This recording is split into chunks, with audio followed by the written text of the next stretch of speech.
So what we've been doing in today's lecture and in the previous lecture is making decisions in the face of uncertainty.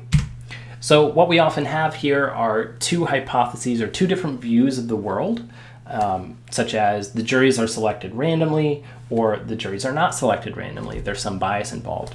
And we're trying to decide between those two views based on some data. Now, in the examples we've seen so far in today's lecture and in the last lecture, the data is pretty conclusive. It's not hard to see that there were some significant biases in the way that the juries were selected. And that's because whenever we ran the simulations and then we plotted our little red dot to see where the real world was, it was so far away from what we would see in our simulations that we saw that, hey, look, this is so extreme, it can't just be due to chance. Okay? But in some cases, you'll run your simulation, you'll plot your little red dot, and you'll see that it's kind of in the middle. It's not so far out, it's not extreme, but it's kind of it kind of looks rare. And so we need some way of quantifying how rare it is and kind of, hedging and saying like, listen, we can't say that it's so extreme that it's not possible, but it doesn't look super likely. To put this in context, suppose you flip a coin and you get 8 heads out of 10 flips. Okay, so 8 out of 10, that kind of suggests that the coin might be unfair, might be biased towards heads. However, if I have a fair coin, there is some non-zero chance that I flip it and I get 8 heads out of 10. In fact, there's a non-zero chance that I flip a fair coin and I get all heads in 10 flips. Okay, it's just pretty unlikely. Okay, so we kind of have to work in those intermediate situations where it's not immediately clear whether or not the coin is biased, but we kind of want to suggest that, hey, look, it looks like maybe it might be biased. So to do that, we're going to introduce some terminology. So we've been talking about hypothesis testing, so it's time to define what a hypothesis is. It's just a view about how the data was generated. Okay, so we usually are picking between two hypotheses, two views about how the data was generated, and we apply some statistical test. We run our simulation, and it picks the hypothesis that is better supported by the data. So the way that we're doing that, by the way, when we're running our simulation, remember simulations are all about estimating probabilities. So what I'm estimating here is the probability that the data was generated in this way. And so I am picking the hypothesis which has the higher probability. So in the realm of hypothesis testing, there's sort of two terms that we have to nail down. So the first is that of a null hypothesis. So I have two hypotheses, two views about how the data was generated. I call one of them the null hypothesis and then the other the alternative. Okay. So my null hypothesis is sort of the default view. That's the way we think of it. Null, you can kind of think of it as the default hypothesis. So the null hypothesis is usually something like the coin is fair or the jury was selected at random. Okay, the alternative hypothesis is the opposite of the null hypothesis. It just says, no, it wasn't fair, it was this. Okay, so for example, no, the coin is not fair, it was biased towards heads. Or simply, no, the coin was not fair. Those are two different alternative hypotheses. Okay. Now, what's important about our procedure, right? Our procedure has been, we're going to simulate. The way that we do this is we adopt the null hypothesis. Okay, we believe it for a second. Okay, that the juries are selected fairly, that the coin is not biased, that it's a fair coin. We believe that for a second, and then we generate data from it. We run simulations. And so a key part of this process is that our null hypothesis has to be something that is simulatable. Okay, so under the null hypothesis, we can generate data. Okay, so think about this for a second. If I have two hypotheses, the coin is fair, the coin is unfair, which of these two hypotheses should be the null hypothesis? Well, it's whichever hypothesis I can use to simulate. Okay, the coin is fair. I can use that to simulate. The coin is fair means 50% heads, 50% tails. I can use my NumPy random functions to simulate from this. The alternative is the coin is not fair. You can't use that to simulate because you don't know how unfair the coin is under that hypothesis, right? If I say that the alternative hypothesis is just that the coin is biased towards heads, I don't know how biased, and so I can't simulate. So in this case, I'm going to make fair coin, that hypothesis, the null hypothesis. And the idea is I'll simulate a bunch from the null hypothesis, and I will compare it to what I see in actuality, and if the difference is large, I will reject the null hypothesis. Okay. So let's get into that a little bit more. So we've been computing statistics here, like for example, the TBD, the difference between two distributions, or the number of heads. These are what we call test statistics. Okay.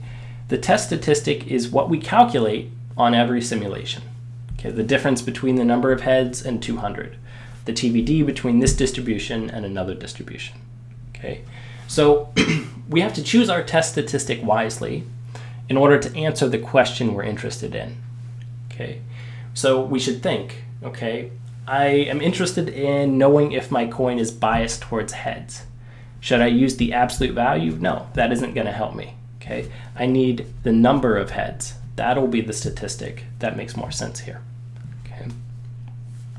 Usually what you want is you want to think about, okay, what values of the statistic are going to make me lean towards the alternative hypothesis. Okay. So the idea should be that if my statistic is large, I say, okay, the null hypothesis is probably not true. If it's small, then I say, well, I don't know. The null hypothesis could be true. Okay, so what I do here, this is the basic recipe that we've been following is, and there's a lot of terminology here, okay, but it's the same thing we've been doing, okay, is I figure out my statistic, I simulate a bunch of values of the statistic under the null hypothesis. Okay, remember the null hypothesis is my set of assumptions about how the data is generated that allows me to run simulations. Okay, so for example, my null hypothesis is the coin is fair. My test statistic might be the absolute difference between the number of heads and the expected number of heads. I run that simulation a bunch. I flip a bunch of coins. And then I draw the histogram of my statistic. I draw the distribution of the test statistic. This is what we call, in a long, complicated phrase here, the empirical distribution of the statistic under the null hypothesis. Okay, so it's basically the histograms we've been seeing. That's what this term refers to. Okay, so this is basically a prediction about what the test statistic would typically look like under the assumption of the null hypothesis. It shows which values are likely. So for example, if I have a fair coin, that's my null hypothesis, it says how many heads are you likely to see if you flip it 200 times. Okay, and of course there's a distribution there. If I flip the coin 400 times, I'd expect to see 200 heads, but I'll sometimes see more, sometimes see less. And then this distribution tells me how likely it is to see something like 220 heads. Okay. What we're estimating here are probabilities, right? The probability that I see 220 heads, for instance. And it's important to remember that all of these probabilities are approximate because they're estimates. They're approximated via simulation, okay? And so they're usually pretty close to what the right probabilities are, but they're maybe not exactly right. Okay, so then we've run this simulation. It's time to make a conclusion about our hypotheses. Okay, so here's what we do.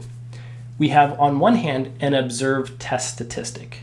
Okay, so for example, we have the number of heads we actually saw when we flipped our possibly unfair coin. And on the other hand, we have the empirical distribution under the null hypothesis. It's the blue histogram that we've been seeing. What we do is we compare these two things. We plot the observed test statistic as a red dot on our histogram. That's what we've been doing, at least. And we say that if that red dot is very extreme, it's not within the distribution, then it looks very unlikely that this thing was generated by the null hypothesis. Basically, it means that, hey, I saw something very extreme. The probability of this happening under the null hypothesis is very small. So I say it's not consistent, and I reject the null hypothesis. So that's the terminology you might have heard before, is rejecting the null hypothesis. Okay?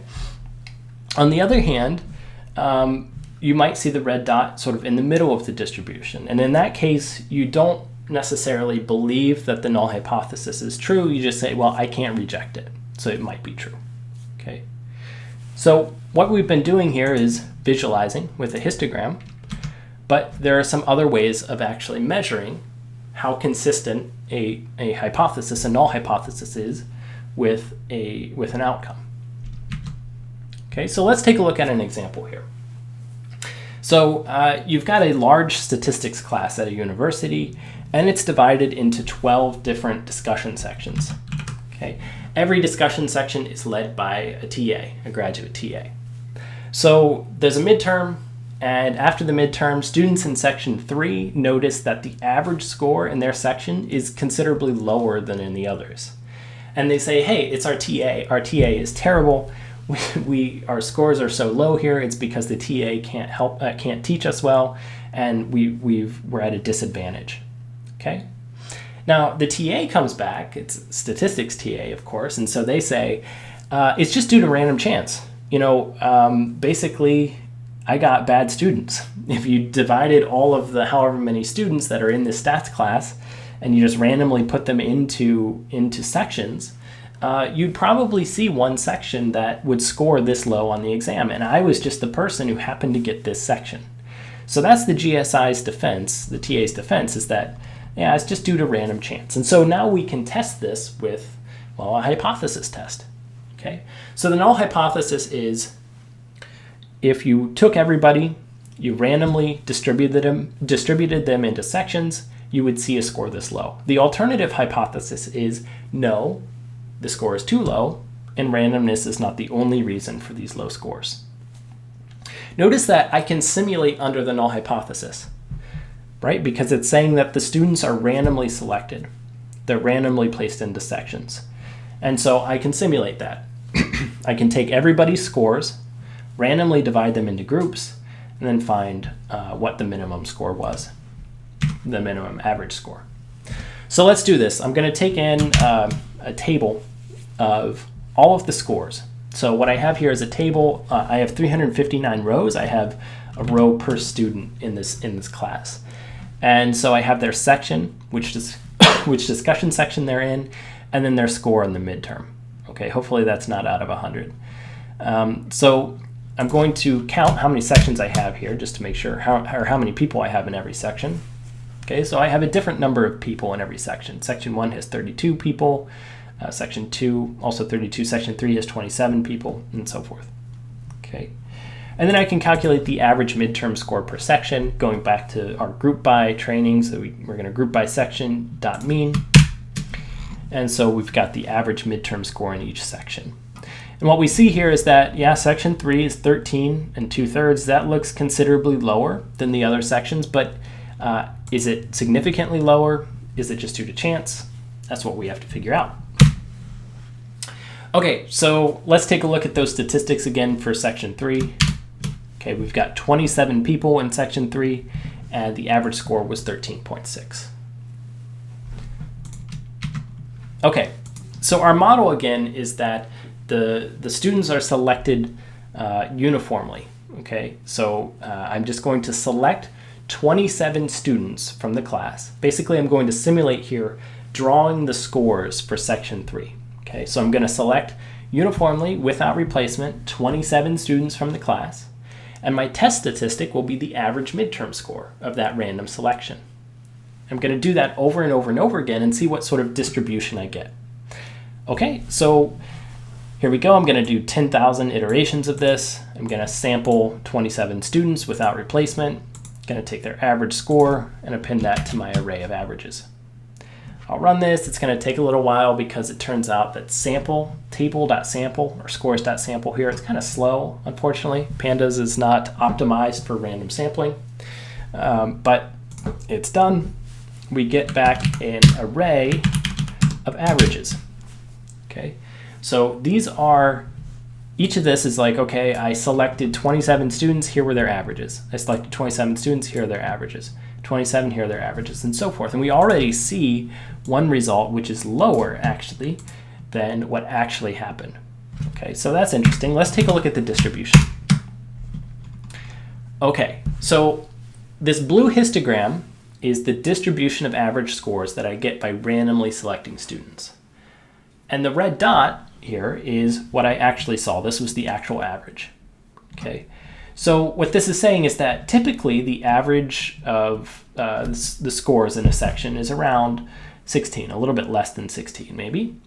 But sometimes I see something as small as 14. I see something as small as like 13 and 2/3. Actually, not it's not never, right? I see it a decent number of the time. You could calculate if I were to make this a density histogram.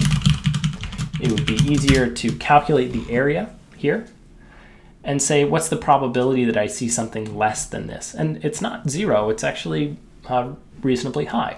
Okay, so this is a case where that red dot is not extreme. Like if the red dot were all the way over here, we would say, I never see something like this due to chance.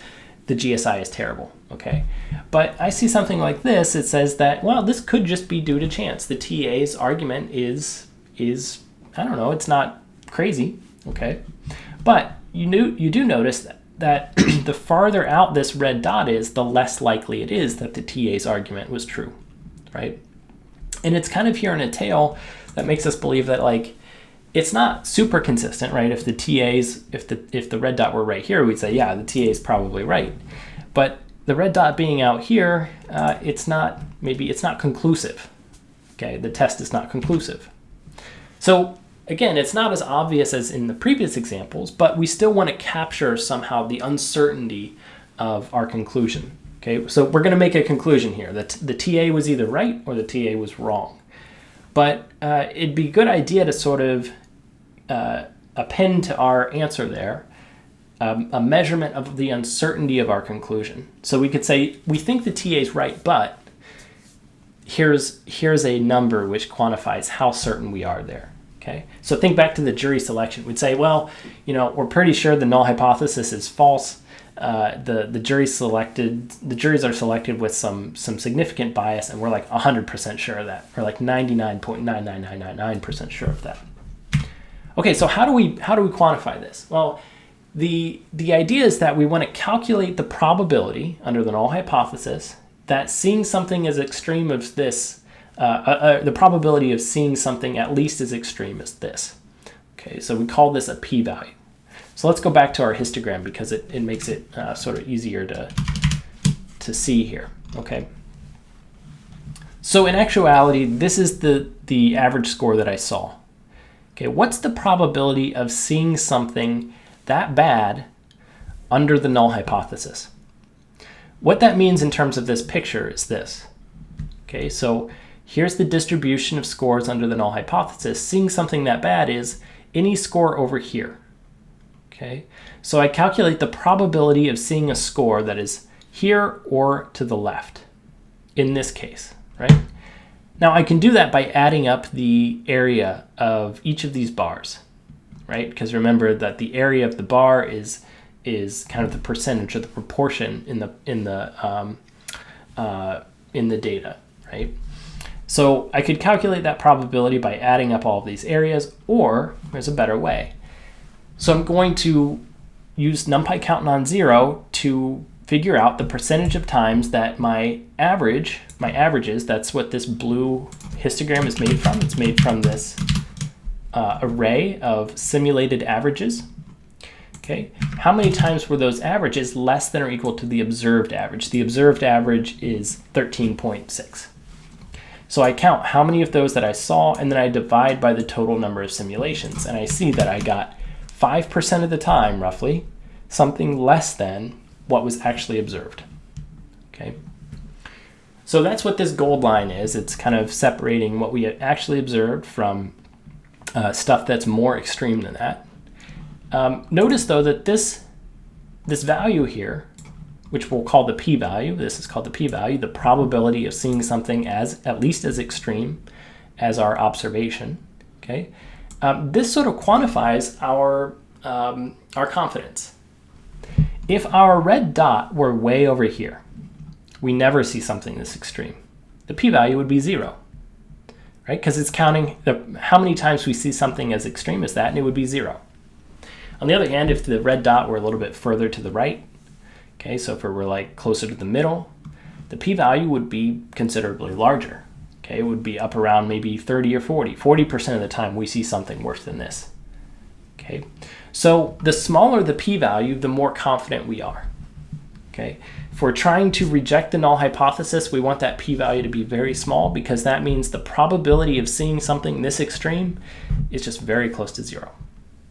So the p-value, in summary, the p-value is quantifying our confidence. Okay, and so we have a set of I guess, or statisticians kind of agree on a certain level at which a p-value is significant. We call it statistical significance. Okay, so the formal name is the observed significance level. So it's the chance that under the null hypothesis, the test statistic is equal to the value or even further in direction of the alternative. So we adopt several conventions about inconsistency in statistics. We have some terminology. So the first term, I've already used it, is inconsistent. We say that the test statistic is the observation is inconsistent with the null hypothesis if that test statistic, that red dot, is in the tail of that histogram, okay, meaning it's far out. Okay, what does it mean to be in the tail? What does it mean to be far out? The first convention is that the area in the tail is less than 5%. Okay, so meaning that the p-value is 5% or less.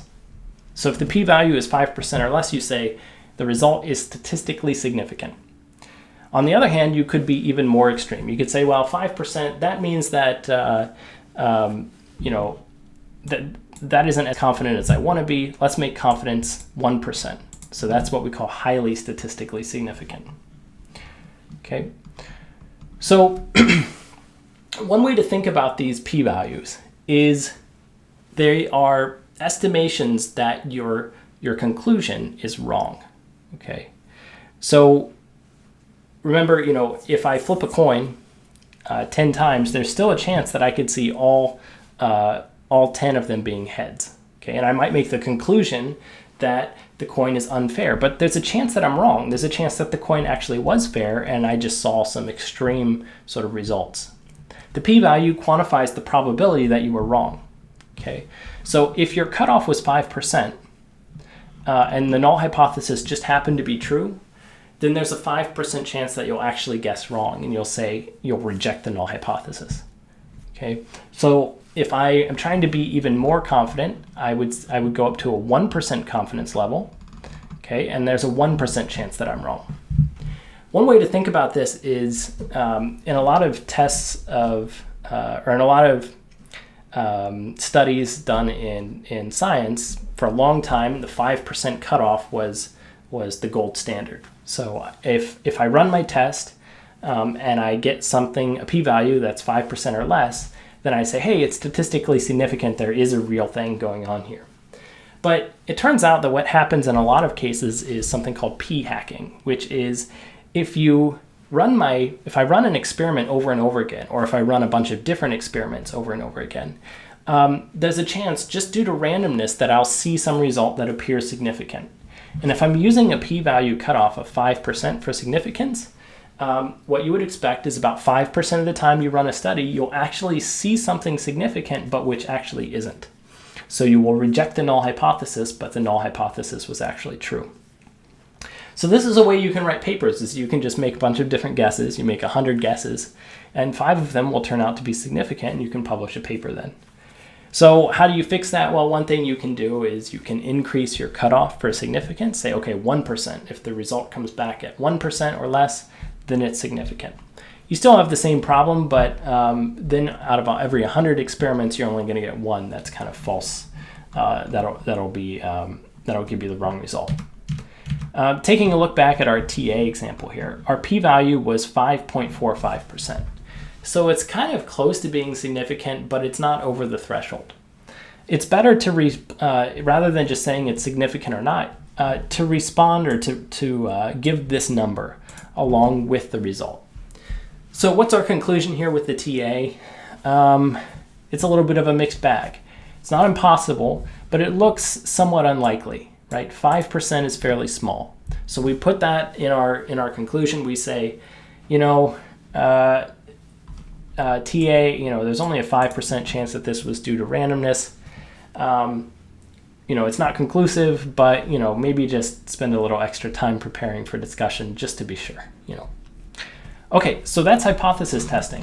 We'll pick up next week again with something called the bootstrap.